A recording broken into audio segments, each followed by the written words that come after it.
Comments की भयंकर bombarding करी है पिछले सेशन में आपने। हमने free SIP course, free mutual fund course जो आपके लिए ये सीरीज़ हमने शुरू करी है, इसका जो पहला चैप्टर हमने किया उस पर जितने सवाल आपके यहाँ आए हैं कमेंट सेक्शन में, उन सारे सवालों को इकट्ठा किया जा चुका है। जैसे जैसे इस सीरीज़ में हम आगे बढ़ेंगे उन सवालों का जवाब भी मिलता चला जाएगा आपको। फिलहाल आज हम शुरू कर रहे हैं म्यूचुअल फंड कोर्स का ये चैप्टर 2 डे 2। इसमें हम बात करने वाले हैं कि म्यूचुअल फंड एक्चुअली काम कैसे करता है।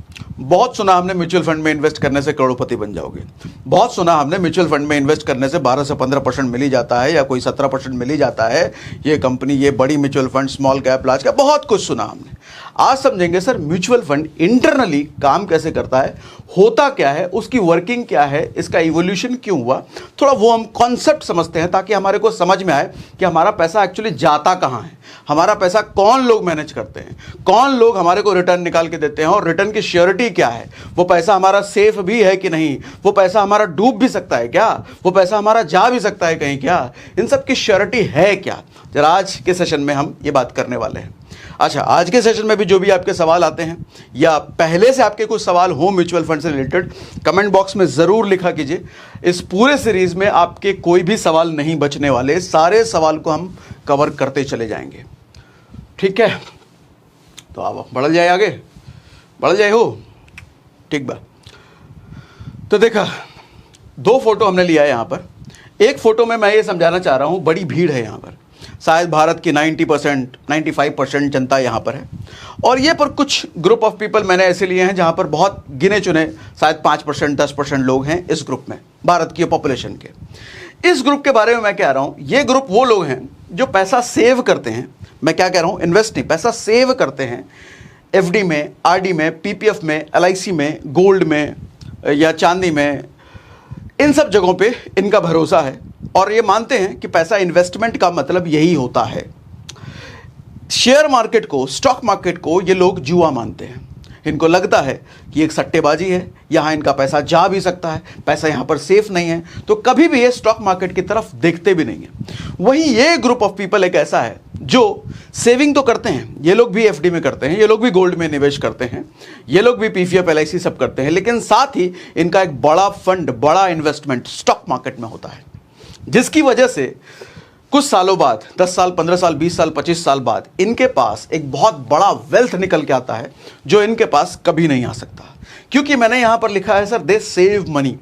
पैसा सेव करना और इन्वेस्ट करने में फर्क होता है। सेव करना किसको कहते हैं सर, आपने अगर किसी को 10 रुपए दिए तो वो 10 साल बाद 20 रुपए जब आपको होके मिल रहा है तो आपको ऐसा लगता है कि आपका पैसा डबल होके मिला, लेकिन ऐसा नहीं है सर, पैसा आपका डबल होके नहीं मिला। मालूम है क्यों? क्योंकि आपका पैसा जिस गति से बढ़ रहा था ना, उसी गति से महंगाई भी बढ़ रही थी। हर साल महंगाई बढ़ती है ना। जिस चावल की कीमत आज से 2000 ईस्वी में शायद जितने का पर किलो चावल मिलता होगा, आज भी क्या उतने रुपए का ही पर किलो मिलता है। चावल, दाल, आटा या जो भी चीज़ हम घरों में इस्तेमाल करते हैं सर, आज से 20 साल पहले जो उसकी कीमत थी, क्या आज भी वही है? नहीं। हर साल हर चीज़ का प्राइस बढ़ता ही बढ़ता है और उसका एक दर होता है 6%, 7%, 8%। सरकारी आंकड़ा कहता है कि इस वक्त जो इन्फ्लेशन है 6%, 7% के आसपास हर साल महंगाई बढ़ रही है।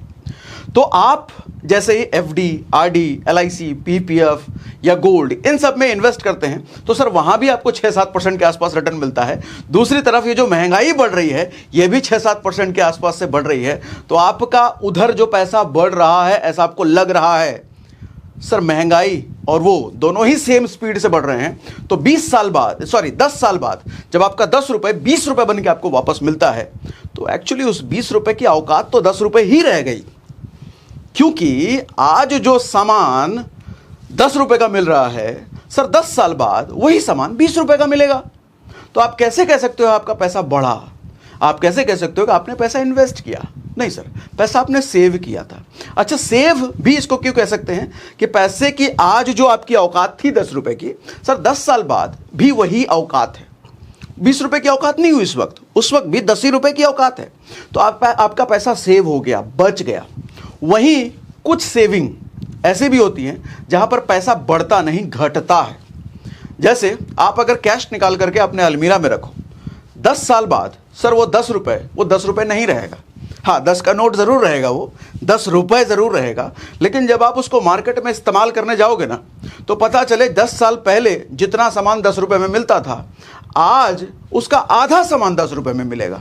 तो 10 रुपये की औकात आधी हो गई। तो फिर कहने का मतलब क्या है, सल अलमीरा में जो 10 रुपये रखा हुआ है उसकी औकात आधी हो गई, वो पैसा घट गया। तो ऐसे कई जगह होते हैं जहां पर आपको 6% से भी अगर कम का रिटर्न मिल रहा है तो सर वहां पर पैसा आपका सेव तो छोड़ो, इन्वेस्ट तो छोड़ो, लंबे समय में उल्टा आपको घट के मिलता है।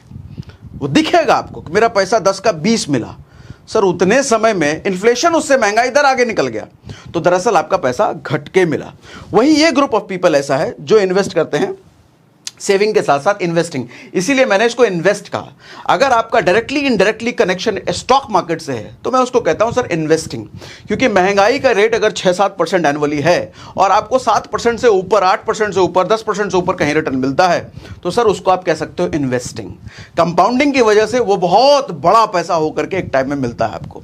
पिछला जो पहला सेशन हमने किया था इस सीरीज का, उस पहले सेशन में हमने बात किया कि कंपाउंडिंग की ताकत कितनी है।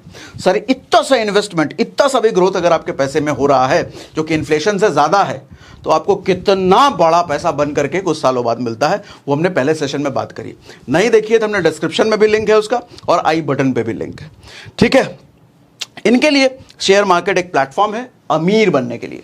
इनके लिए प्लेटफॉर्म शेयर मार्केट क्या है, एक जुआ है, ठीक है। और ये 90% 95% जनता है और ये शायद 5% 7% के आसपास ये जनता है, ठीक है। आगे बढ़ते हैं। अब म्यूचुअल फंड आया कैसे पिक्चर में, जरा ये समझने की कोशिश करते हैं सर। हाँ, जरा ये समझो सर कि मैं जरा कुछ डायग्राम बना करके आपको समझाता हूं। सर ये मान लो स्टॉक मार्केट है, इसको मैंने क्या बोला, स्टॉक मार्केट है, ठीक है। सर ये यहां पर मैं कहता हूं हिंदुस्तान का 90% जनता है।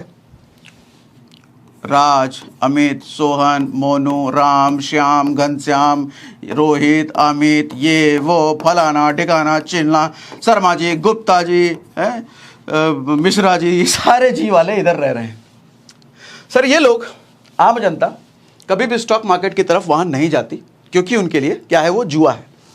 अच्छा, इस समस्या को समझ रही है एक ऑर्गेनाइजेशन, म्यूचुअल फंड वाली ऑर्गेनाइजेशन। वो कहती है कि भैया म्यूचुअल फंड टाइप का हम कंपनी बना लेते हैं, ये आम लोग उधर जाते नहीं हैं क्योंकि इनको उस पर भरोसा नहीं है, ठीक है, कि पैसा इनका कभी 50% होगा तो कभी 0% होगा। हम एक काम करते हैं भैया, बीच का रास्ता निकाल करके इनको देते हैं, एक mutual fund company, mutual fund firm हम बना लेते हैं, ठीक है। ये हो गई, क्या हो गई सर, म्यूचुअल फंड कंपनी, ठीक है। इसी को एएमसी भी कहते हैं, एसेट मैनेजमेंट कंपनी। एसेट, जो लोगों का एसेट यानी कि लोगों का जो पैसा मैनेज करती है। ये क्या कहती है कि भैया मिश्रा जी, शर्मा जी, अमित, सोनू, राज, ये सब तुमको स्टॉक मार्केट में भरोसा नहीं है ना, कोई बात नहीं, तुम अपना पैसा हमको दो, हम तुम्हारा पैसा मल्टीप्लाई करके हम तुमको देंगे। तो इनमें से क्या होता है, कोई 100 रुपये महीना देना शुरू करता है, कोई 200 रुपये महीना देना शुरू करता है, कोई 500 रुपये महीना देना शुरू करता है, कोई 1000, 2000, कोई 10,000 ऐसा देना शुरू करता है। और हम मान लेते हैं इनके पास 1 करोड़ रुपए जमा हो गए इन लोगों से लेते लेते। अच्छा, ये 1 करोड़ रुपए, पहली बात तो हमारा सवाल ये उठता है, जब किसी कंपनी के पास 1 करोड़ रुपए जमा हुआ तो उसकी नीयत गड़बड़ हुई और हमारा पैसा लेके भाग गई तो सर ऐसा इसलिए नहीं होगा क्योंकि इसके जो माई बाप हैं सेबी हैं, सेबी सिक्योरिटी बोर्ड है। तो वो समझ लो जैसा आपका बैंकों में आरबीआई होता है, इंश्योरेंस में आईआरडीए होता है, वैसे ही स्टॉक मार्केट से रिलेटेड काम में सेबी होता है। तो इनकी नज़र हम सेबी की पूरी नज़र इन पर होती है, ये कभी भी गड़बड़ नहीं कर सकते, इनका पूरा हिसाब किताब बहरा, एक अच्छा खासा फंड इनकी तरफ से सेबी के पास जमा होता है। तो ये समझ लो ये कुछ भी गड़बड़ नहीं कर सकते हैं। कल को अगर इनको बंद करने की भी नौबत आती है इस कंपनी की, मान लो एसबीआई म्यूचुअल फंड है, मान लो एक्सिस बैंक म्यूचुअल फंड है, मान लो एचडीएफसी म्यूचुअल फंड कंपनी है, इनमें से किसी को बंद करने की भी नौबत आती है ना, तो सर ये सेबी को कहेंगे और सेबी किसी दूसरी कंपनी के साथ मर्ज करेगी, आपका पैसा कहीं नहीं जाता। इसके बारे में हम डिटेल में बात करेंगे रिस्क पर आगे के सेशंस में। फिलहाल इतना समझ लो कि 1 करोड़ रुपए आपका कहीं नहीं जाएगा। ये जाएगा तो जाएगा सीधा इनकी प्लानिंग के तहत। ये 1 करोड़ रुपए उठा करके ये स्टॉक मार्केट में इन्वेस्ट कर देंगे। स्टॉक मार्केट में कई सारी कंपनियां हैं, C1, C2, C3, C4, C5, कई सारी कंपनी, HDFC, टाटा, रिलायंस, बहुत सारी, मैंने C1, C2 नाम दे दिया। तो सर 1 करोड़ रुपए किसी में 10,000 डाला, किसी में 20,000 डाला, किसी में 50,000 डाला, किसी में 5,000 डाला, किसी में 2,000 डाला, ऐसा ऐसा इन्होंने अपना गणित हिसाब किताब लगा करके उधर इन्वेस्ट कर दिया। और हम मान लेते हैं ये 1 करोड़ रुपए कुछ साल बाद ये बन गया 2 करोड़ रुपए, ठीक है, यानी कि इन्होंने पैसे को डबल कर दिया। ये 2 करोड़ रुपए उठा करके ये अपने पास लाएंगे और अपने पास से इन सब में बांट देंगे। जिसने 1,000 रुपए दिया होगा उसका 2,000 हो गया, क्योंकि वहां पैसा डबल हो गया ना। जिसने लाख दिया होगा उसका 2 लाख हो गया, जिसने 50,000 दिया होगा उसका 1 लाख हो गया। तो ये 2 करोड़ रुपए उठा करके इन सब में बांट देती है। ये कौन है सर? आम जनता, ठीक है। अब सवाल ये उठता है कि ये समाज सेवाएं क्यों कर रहे हैं? ये 1 करोड़ का 2 करोड़ बना करके इन आम जनता में क्यों बांटते हैं? इसका क्या फायदा है? सर ये काम करती हैं 1% से लेकर के 2% कमीशन। आपको जो कमा के दिया इन्होंने उस पर 1 से 2% का ये कमीशन लेंगे, ठीक है। इसको म्यूचुअल फंड की भाषा में, टेक्निकल भाषा में बोलते हैं एक्सपेंस रेशियो है, ये कमीशन मान लो, देखिए टर्मिनोलॉजी है। तो ये आपके बढ़े हुए पैसे पर 102% लेते हैं। आप ही सोचो, आपका 100 रुपए का अगर कोई 200 रुपये बना करके दे रहा है और बदले में वो कह रहा है कि भैया मेरे को 2 रुपये दे देना, आपत्ति क्या है देने में? ठीक है ना। हाँ, हालांकि ये भी हम आगे के सेशन में बात करेंगे, इसको भी बचाया जा सकता है। सर 1 से 2%, किसी में अगर 2% लग रहा है तो हम देखेंगे कि हमें 1.5% लगे, 1.5 लग रहा है तो हम देखेंगे कि हमें 1% लगे। वो आगे के सेशन से हम सीखेंगे वो हम कैसे कर सकते हैं, ठीक है। क्योंकि देखने में छोटा लग रहा है 1 से 2%। सोच के देखो, आपका अगर 500 रुपये पर मंथ आप इन्वेस्ट कर रहे हो किसी म्यूचुअल फंड कंपनी में और 30 साल बाद वो 1 करोड़ बन के जब मिलेगा, सर 1 करोड़ का 1% भी 1 लाख रुपए होता है। अच्छा, 1 करोड़ बनने से पहले वो जब 90 लाख रुपए होगा तब वहां 90,000 रुपए 1% आपका जा रहा होगा। तो ऐसे करके 1% भी एक बड़ा अमाउंट इन म्यूचुअल फंड कंपनियों को जाता है आपके बढ़े हुए पैसे से, ठीक है। तो हम कोशिश करेंगे उसको भी मिनिमाइज कैसे किया जाए, वो भी हम सीखेंगे। इतना प्रोसेस समझ में आता है। सर आम आदमी को शेयर मार्केट में नहीं जाना था, तो म्यूचुअल फंड कंपनियां आती हैं, वो कहती हैं आप भैया शेयर मार्केट में मत जाओ, हम जाएंगे शेयर मार्केट में, क्योंकि हम एक्सपर्ट हैं शेयर मार्केट के, हम खिलाड़ी हैं शेयर मार्केट के, ऐसा ये कहती हैं। हमारे पास एक्सपर्ट फंड मैनेजर्स हैं जो धुरंधर हैं, बड़ा तजुर्बा है। तो आम आदमी का पैसा लेकर के ये इन्वेस्ट करते हैं और उसको रिटर्न निकाल करके देते हैं।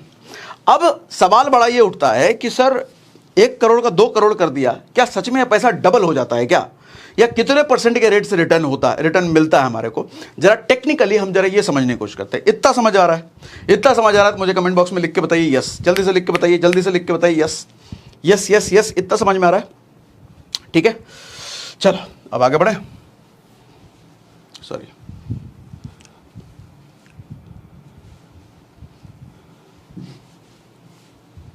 बढ़ो भैया, हाँ बढ़ गए। अच्छा सर, म्यूचुअल फंड कंपनियां जो होती है ना, कई टाइप की कंपनियां होती हैं। कोई म्यूचुअल, अच्छा पहले तो ये समझो कि सर म्यूचुअल फंड की जो कंपनियां होती हैं, ये ऐसा नहीं है कि कोई भी उठ करके आकर के खड़ा हो जाएगा। ये बहुत रेपुटेड, इनका एक बड़ा फंड सेबी के पास जमा होता है। जनरली आप देखोगे बैंक्स ही म्यूचुअल फंड कंपनियां खोलती है। जैसे एचडीएफसी बैंक है, आप देखोगे एचडीएफसी बैंक ने कई सारी म्यूचुअल फंड कंपनियां खोल रखी हैं। आप देखोगे जैसे एसबीआई बैंक है, तो एसबीआई के कई सारी म्यूचुअल फंड कंपनियां खुली हुई हैं। तो ये जो म्यूचुअल फंड कंपनियां भी है, ऐसे नहीं कोई रोड पर भी आया खोलेगा हम म्यूचुअल फंड वाला कंपनी खोल रहे हैं भैया, हम पैसा मैनेज करेंगे, ऐसा नहीं होता है, ठीक है। तो बहुत रेपुटेड ऑर्गेनाइजेशंस होती हैं जो म्यूचुअल फंड कंपनी खोलती हैं और उनका बड़ा पैसा सेबी के पास जमा होता है। कल को कुछ भी गड़बड़ करने का सोचेंगे भी ना, तो सेबी उनका कॉलर पकड़ के बोलेगा, तुम्हारा पैसा कहाँ लेके जा रहे हो लोग, तुम पहले इधर आओ, ठीक है। तो पैसे की चिंता आप नहीं कर सकते हो म्यूचुअल फंड में, तो बहुत हद तक आपका पैसा सेफ होता है। खैर बहुत हद तक क्या, उससे ज़्यादा भी बोला जा सकता है। रिस्क क्यों बोलते हैं लोग म्यूचुअल फंड में, वो रिस्क वाला फैक्टर अलग है, वो भी बताता हूँ। सर पहली चीज़ तो ये समझो कि म्यूचुअल फंड, एक कंपनी कई सारी म्यूचुअल फंड स्कीम्स चलाती है। जैसे एक म्यूचुअल फंड स्कीम उसने बनाया जो कहती है कि हम सिर्फ बड़ी बड़ी कंपनियों में इन्वेस्ट करेंगे।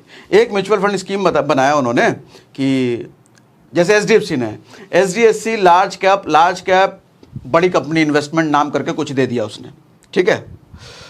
वो कहने का मतलब ये है, अच्छा वो बता देंगे, डिटेल में बता देंगे कि हमारा मतलब क्या है, हम कहाँ इन्वेस्ट कर रहे हैं, वो सब आपको नाम से पता चल जाता है। और डिस्क्रिप्शन में आप देख सकते हो कंपनी, ये जो कंपनी का स्कीम है, ये किस जगह पर हमारा पैसा जाने वाला है, पूरा ट्रांसपेरेंसी होती है, सब कुछ देख सकते हो। किन किन कंपनियों में पैसा लग रहा है वो सब तक आपको दिखाया जाता है। कुछ स्कीम ऐसी होती हैं जो सिर्फ लार्ज कंपनीज में इन्वेस्ट कर रही है। लार्ज कंपनी मतलब जो भारत की बड़ी बड़ी कंपनियां हैं, टाटा, रिलायंस, एचडीएफसी, ब्रिटानिया, ये सब बड़ी बड़ी कंपनियां। कुछ उसी कंपनी में कुछ स्कीम ऐसी भी होंगी जो कहती हैं हम सिर्फ मिड साइज कंपनियों में इन्वेस्ट करते हैं, मिड साइज, बीच वाली। उसी कंपनी में सर, मैं क्या कर रहा हूं सर, उसी कंपनी में कुछ स्कीम ऐसी भी होगी, म्यूचुअल फंड स्कीम, जो कहेगी हम स्मॉल साइज की कंपनियों में इन्वेस्ट करेंगे, छोटी मोटी। अच्छा, उसी कंपनी में कुछ स्कीम ऐसी भी होंगी जो कहेंगी हम मिक्स करेंगे भैया, सबको मिला जुला के हम करेंगे, थोड़ा मिड में डालेंगे, थोड़ा स्मॉल में डालेंगे, थोड़ा लार्ज में डालेंगे। उसी कंपनी में कुछ स्कीम ऐसी भी होगी जो कि गवर्नमेंट के बॉन्ड्स पर इन्वेस्ट करेगी। गवर्नमेंट का बॉन्ड क्या होता है वो आगे के सेशंस में हम सीखेंगे। वो समझ लो, गवर्नमेंट का बॉन्ड मतलब बहुत हद तक एफडी जैसा, बहुत हद तक बहुत सेफ है, उसमें फ्लक्चुएशन बहुत ज्यादा नहीं होने का, ऐसा वाला समझ लो आप। ठीक है, ऐसे कई सारे स्कीम्स होते हैं म्यूचुअल फंड कंपनी के पास। लगभग हर कंपनी अपने हिसाब से बहुत सारे स्कीम्स बनाती है और आपके सामने लेकर के आती है, भैया हमारे पास ये भी स्कीम है, तुम चाहो तो इसमें भी इन्वेस्ट कर लो। आपको लगता है ये ठीक है भैया, अब थोड़ा सेफ है, थोड़ा बढ़िया रिटर्न देगी, उसमें कैलकुलेशन आप अपने हिसाब से बिठाते हो तो आप उसमें इन्वेस्ट कर देते हो। वो सब स्कीम्स क्या होती हैं, कैसे होती हैं, उसके बारे में भी हम डिटेल्स सीखेंगे इसी सीरीज में आगे, और सब फ्री, टेंशन नॉट, सब सिखा दूंगा। कुछ बीच में सवाल आ रहा है तो कमेंट बॉक्स में जरूर लिखो। ठीक, इतना समझ में आ रहा है सर? कई सारी स्कीम्स होती हैं। आगे बढ़ो सर, अब मेन मुद्दा है। अब ये स्लाइड बहुत ध्यान से समझो, बहुत आसानी से समझा दूंगा लेकिन है बहुत इंपॉर्टेंट। म्यूचुअल फंड के सर 10 में से 8 सवाल आपके खत्म कर देगा ये। सर पैसा कैसे सेफ है हमारा, पैसा कैसे रिस्क फ्री है? लोग कैसे कहते हैं कि पैसा हमारा डूबेगा नहीं म्यूचुअल फंड में, हमारा 10 रुपए 8 रुपए नहीं रह जाएगा, 5 रुपए नहीं होगा, वो कैसे, वो बताओ। ये समझ में आएगा सर एवरेजिंग से। Averaging works in stock market, कैसे एवरेजिंग काम करता है। एवरेजिंग समझते हो? जैसे स्कूल में आपने पढ़ा होगा एवरेजिंग। एक क्लास में 5 लड़के पढ़ाई कर रहे हैं, एक की हाइट 5.5 फीट है, एक की हाइट 5 फीट है, एक की हाइट 4.5 फीट है, एक की हाइट 3 फीट है, ऐसा करके अलग अलग हाइट वाले 5 लड़के पढ़ रहे हैं। अब एवरेज हाइट क्या है उस क्लास की, आप कैसे निकालोगे? सर एवरेज हाइट निकाला जाता है, टोटल करो हाइट का, किसी का 5 है, किसी का 3 है, किसी का 4 है, पर 5 + 3 + 4 ऐसा करके सारे को जोड़ते चले जाओ। और कितने लड़के हैं? 5 लड़के, तो डिवाइडेड बाय 5 कर दो। अगर 6 लड़के होते तो डिवाइडेड बाय 6 कर देते, उससे एवरेजिंग निकल जाता है। सर क्या फायदा है एवरेज निकालने से और हमारे को क्या समझ में आता है एवरेज निकालने से, जरा ये समझो। इधर मान लो एक म्यूचुअल फंड स्कीम में आप जिसमें इन्वेस्ट करने जा रहे हो, उसको भी मत देखो, उसको छोड़ दो, इधर आओ, इसको ध्यान से पहले समझो। एक म्यूचुअल फंड में स्कीम में आप इन्वेस्ट कर रहे हो जिसने रिलायंस का शेयर खरीद रखा है 100 रुपए का। मान लिया रिलायंस के शेयर की कीमत 100 रुपए है, हालांकि ऐसा नहीं है, 2,500 के आसपास है, लेकिन हमने मान लिया 100 रुपए का शेयर था। हमने माना टाटा का भी शेयर खरीद रखा है, वो भी 100 रुपए का, एक शेयर 100 रुपए का, एक शेयर खरीद रखा है 100 रुपए का। एचडीएफसी, बजाज, टाइटन, सबका हमने मान लिया 100 रुपए शेयर की कीमत है, और ये सबका एक एक शेयर इस म्यूचुअल फंड स्कीम ने खरीद रखा है जहां हम इन्वेस्ट कर रहे हैं। तो सर इसका एवरेजिंग कैसे निकालोगे आप?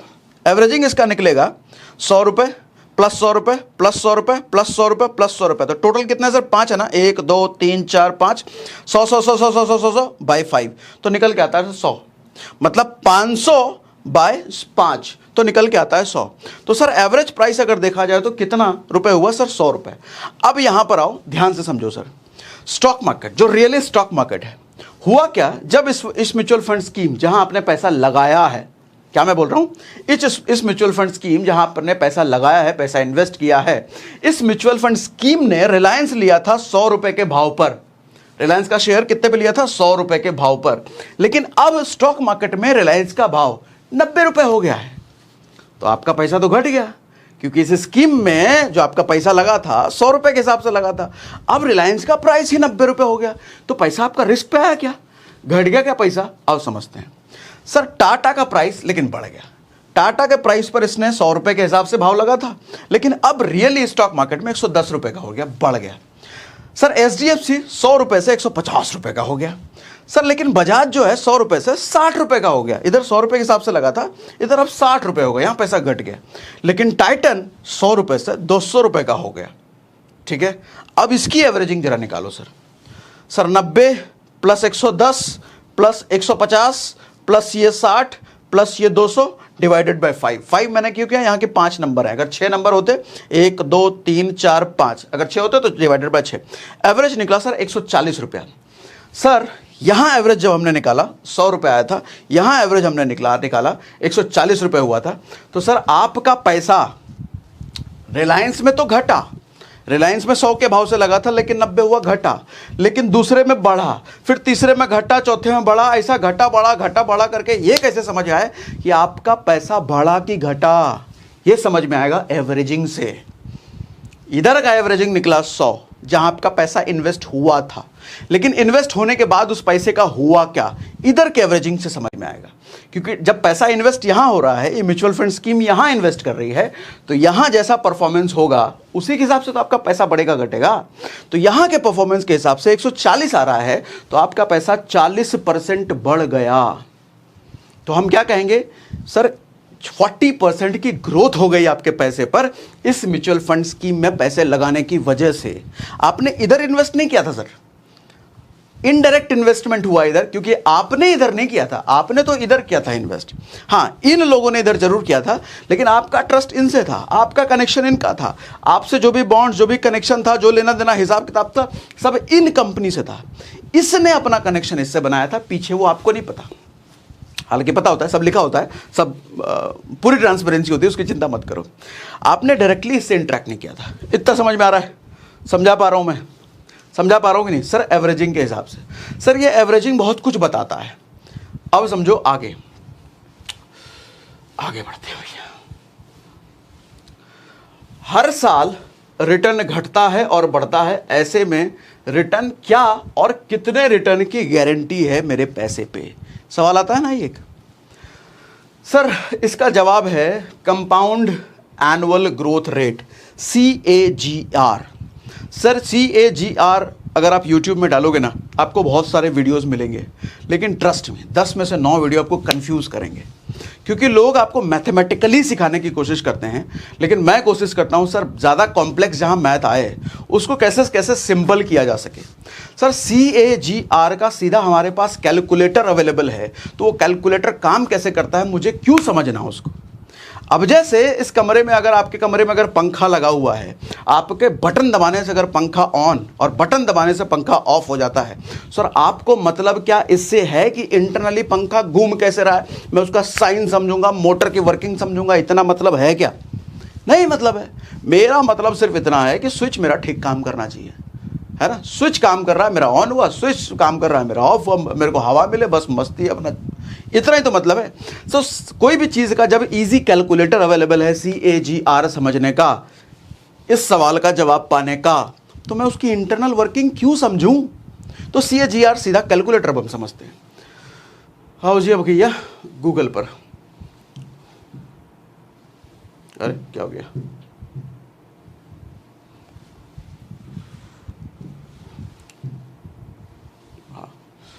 ठीक है, तो हम आ जाते हैं सीधा गूगल पर, और गूगल पर लिखते हैं हम CAGR कैलकुलेटर।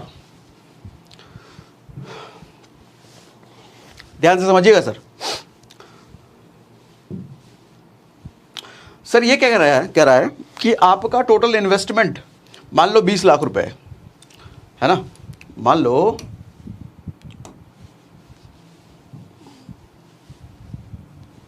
ये प्रमोशन हर कोई करने ही लग जाता है अपना, ये सब अपने को मतलब नहीं है, हमें वो सब नहीं देखना है, हमें मुद्दे की बात देखनी है। सर जिन्होंने कैलकुलेटर जो दिया है उसका फ़ायदा उठाते हैं।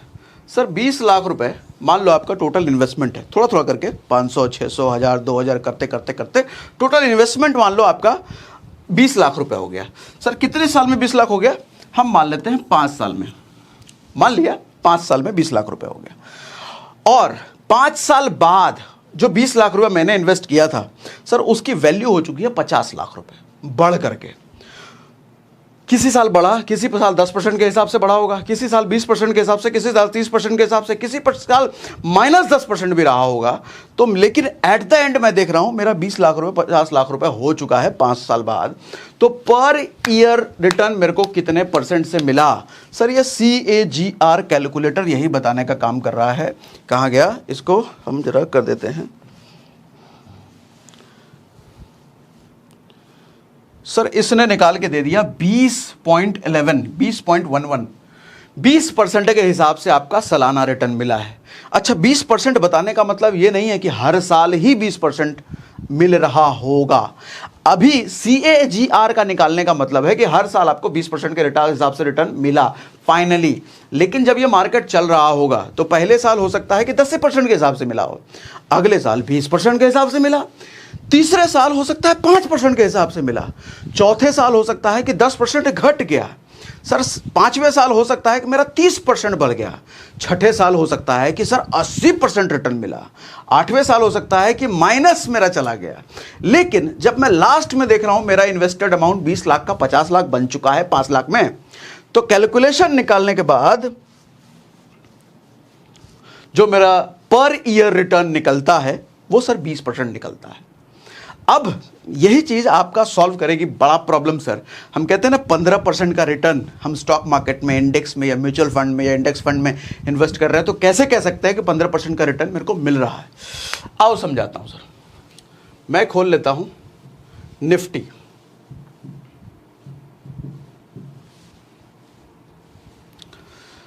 सर ये निफ्टी का भाव है आज का 19,528 रुपए। ठीक है, मैं इसको मैक्स पे कर देता हूं। मैक्स पे करने से क्या हुआ, ये डेटा अपने को 2002 से दिखाना शुरू कर दिया। 2002 से लेकर के 2023 तक आज तक का देखो भाव कैसा सर, प्राइस देखो, शेयर का प्राइस बढ़ता बढ़ता बढ़ता बढ़ता बढ़ता। ये चूंकि इंडेक्स है तो एक 50 कंपनियों का ग्रुप है, उसको ये रिप्रेजेंट करता है। तो 50 कंपनियों की परफॉर्मेंस कैसी रही ये 20 साल में ये बता रहा है। परफॉर्मेंस 50 कंपनियों की बढ़ती बढ़ती बढ़ती बढ़ती ऐसा रहे। लेकिन क्या सिर्फ बढ़ी है क्या? यहां देखो घटी भी है सर, यहां देखो फिर घटी है सर। ये 2020 कोरोना का कोविड है, भयंकर गिरा था मार्केट, लेकिन एट द एंड बढ़ा ही ना। अब समझो सर, किसी ने 2002 में, यहां पर देखो प्राइस क्या है सर, 1000 रुपए के आसपास का प्राइस है, 1093। सर आज के समय का प्राइस क्या है, 19,528, यानी कि मैं लगभग इसको 20,000 मान लूं। सर 1000 रुपए का प्राइस 2002 से लेकर के 2023 में लगभग 21 साल में कितना हो गया सर? 1,000 रुपए का प्राइस 20,000 रुपए। मतलब किसी ने सिर्फ 1,000 रुपए इंडेक्स में, निफ्टी में इन्वेस्ट करके छोड़ दिया होता, किसी भी तरीके से, म्यूचुअल फंड से, इंडेक्स फंड से, किसी भी तरीके से, अगर सिर्फ 1,000 रुपए इन्वेस्ट करके छोड़ दिया होता 2000 में, तो आज के समय उसका 1,000 रुपए 20,000 रुपए बन चुका होता। अब मेरा कैलकुलेशन ये है कि पर ईयर कितने % का रिटर्न मिल रहा है, क्योंकि मार्केट यहां गिर रहा है, उठ रहा है, गिर रहा है, उठ रहा है, सब है। तो मेरे को पर ईयर कैसे समझ में आएगा? तो मैं इसी कैलकुलेटर से मदद से समझने की कोशिश करूंगा। सर यहां पर मैं लेता हूं 1,000 रुपए। ठीक है सर, मैंने 2002 में इन्वेस्ट किया था 1,000 रुपए। सर मेरा पैसा फाइनली कितना बन गया? 20,000 रुपए। ठीक है, कितने साल में? सर 20 साल में, 21 साल, वैसे 21 साल हो गया ना सर, 21 साल में। तो अब पर एनम मेरे को 15.33, 15%, 15.5% का रिटर्न मेरे को हर साल मिला। सर तभी कहते हैं कि अच्छे म्यूचुअल फंड, अच्छे इंडेक्स फंड, क्या फ़र्क होता है वो सब आगे हम सीखेंगे। आपको 15% से ऊपर का रिटर्न तो दे देती है लंबे समय में। हमने 20 साल देखा तब। ठीक है, तो अब शायद आपको आंसर मिल गया होगा कि कैसे कहते हैं कि 15% का रिटर्न तो मिल ही रहा है, कैसे कह सकते हैं कि 16%, 17%। हाँ, तो वो सब इस तरीके से आप कैलकुलेट कर सकते हो। देखो इन्वेस्टमेंट में ना फ्यूचर आप प्रेडिक्ट पास्ट के परफॉर्मेंस को देख के ही कर सकते हो। किसी चीज़ की हिस्ट्री कैसी गई है, जैसे हम लोग जब शादी वादी के लिए लड़की देखने जाते हैं तो लड़की का खानदान देखते हैं, या शादी के लिए अपनी लड़की के लिए लड़का देखने गए तो लड़के का खानदान देखते हैं ना। बड़े बुजुर्ग लोग खानदान, इसके बाबूजी क्या करते थे, बाबूजी कोई खानदान में कोई चोर चक्का तो नहीं, कोई डकैत तो नहीं था, कोई मर्डर तो नहीं बैठा है। हम देखते हैं अगर खानदान में ऐसा कोई मिल गया तो हम कैंसिल करते हैं, नहीं भाई ये लड़का नीचे गड़बड़ हो सकता है, या ये लड़की नीचे गड़बड़ हो सकती है। बेसिकली उसके खानदान का रिकॉर्ड ये बताता है कि ये लड़का या लड़की कैसी हो सकती है, लेकिन क्या इसकी गारंटी है क्या? अगर उसके खानदान में कोई भी मर्डरर नहीं निकला, सारे अच्छे रेपुटेड पोजीशन पे नौकरी चाकरी करने वाले थे, तो अगला जो नया लड़का निकला है वो मर्डरर नहीं निकलेगा, इसकी कोई गारंटी है क्या? कोई गारंटी नहीं है। लेकिन एक हिसाब लगाया जा सकता है कि अगर इसका खानदान अच्छा खासा है तो ये लड़का भी अच्छा है, हिसाब लगाया जा सकता है। इसी तरीके से निफ्टी या स्टॉक मार्केट सर आगे कैसा परफॉर्म करेगा, या कोई शेयर आगे कैसा परफॉर्म करेगा, या कोई म्यूचुअल फंड कंपनी आगे कैसा परफॉर्म करेगी, हम उसका पास्ट रिकॉर्ड देख करके ही प्रेडिक्ट कर सकते हैं। पास्ट रिकॉर्ड देख करके जब हम प्रेडिक्ट करते हैं सर, तो 90% या 95% या बहुत हद तक ये श्योर हो जाता है कि पास्ट में जैसा लंबे समय में 20 साल 25 साल में इसने रिटर्न दिया है, ये आगे भी वैसा देगा, और ऐसा देखा गया है कि वैसा होता है। लेकिन 1% चांसेस ऐसे यस बैंक जैसे भी निकलते हैं। कभी 400 रुपये का शेयर हुआ करता था, आज के समय में 15 से 20 रुपये का शेयर है, लेकिन उसके चांसेस बहुत कम हैं। ठीक है, दोनों ही बातें मैंने बता दी, कुछ भी छिपाना नहीं है मेरे को, अच्छे तरीके से मैं समझा पाऊँ, मेरा पर्पस ये है। ठीक है, तो ये समझ में आया कि हम कैसे कहते हैं कि निफ्टी या शेयर मार्केट 15% तो रिटर्न दे देती है लंबे समय में, ऐसे दे देती है सर। आप इनिशियल कॉस्ट 1000 रुपये का किधर डाला आपने, इधर डाला, 20,000 रुपये आज का भाव डाला, और 20 साल या 21 साल में डाला, तो पर ईयर हमारा निकल गया। अगर मैं बोलता हूं कि ये रिटर्न मेरे को 15 ही साल में मिल गया, तो अगर 15 ही साल में ये रिटर्न मेरे को मिला है, मेरा 1000 20,000 में हो गया, तो 22% पर एनम के हिसाब से मेरे को रिटर्न मिल रहा है सर। इसका मतलब ये हुआ। ठीक, इतना समझ में आ रहा है। अब हम वापस से आ जाते हैं अपने स्लाइड पर। समझा पा रहा हूं ना मैं, है? सर इस सवाल का जवाब तो हमने निकाल लिया, क्या गारंटी है 15% मिलेगा ही निफ्टी इंडेक्स में? इस बात का जवाब हम निकाल पाए ना सर। हर साल 15% नहीं मिलता। कुछ लोग कमेंट में, जैसे मैंने लिखा, मैंने बोल दिया था एसआईपी में 15% के हिसाब से मैंने कैलकुलेट करके आपको दिखाया था, तो कुछ समझदार लोगों के कमेंट आए थे, सर ये गलत बोल रहे हो आप, हर साल 15% थोड़ी मिलता है, ऐसा नहीं होता। तो जवाब मिला, हर साल 15% कैसे निकला? हर साल 15% नहीं निकलता, ये हमने अपने को ही पता है। कभी 10 मिलेगा, कभी 12 मिलेगा, लेकिन कभी 20 भी तो मिलेगा, कभी 30 भी तो मिलेगा। तो एवरेज करके सर हर साल 15% निकलता है, कहने का ये मतलब हुआ। अब हर सेशन में हम डिटेल में थोड़ी बोलेंगे कि 15% का मतलब क्या हुआ भैया, डायरेक्ट बोल दिया लंबे समय में 15% मिलता है। ऐसे कैसे मिलता है वो आज हमने डिटेल में आपको समझा दिया। आज के बाद कोई बोले 15% तो कैसे, आपको समझ में आ गया। ठीक है, यही था शायद लास्ट। हाँ, तो आज का लास्ट स्लाइड ये है। मीनवाइल मज़ा आएगा सेशन में, जरूर बताइए। समझा पाया मैं, बिल्कुल बेसिक बच्चों की भाषा में एकदम डिटेल करके समझा पाया मैं? मुझे कमेंट बॉक्स में ज़रूर बताइए। कुछ भी सवाल अराइज हुए आपके दिमाग में आज के सेशन से, या पहले के सेशन से, या पहले बहुत सालों के पुराने सवाल हो म्यूचुअल फंड से रिलेटेड, कमेंट में ज़रूर बताइए। मैं आपके सारे सवाल कवर करने वाला हूँ इस सीरीज़ में। टोटल हम शायद 4 या 5 सेशन करने वाले हैं म्यूचुअल फंड पर, या ज़्यादा भी कर सकते हैं। आपके सवाल अगर ज़्यादा आ गए तो हम ज़्यादा भी कर सकते हैं, और ये सारा फ्री इसी सेशंस पर, इसी यूट्यूब चैनल पर हम कर रहे हैं आपके लिए। तो मज़ा आए तो मुझे ज़रूर बताइए, सवाल हो तो लिख के ज़रूर बताइए।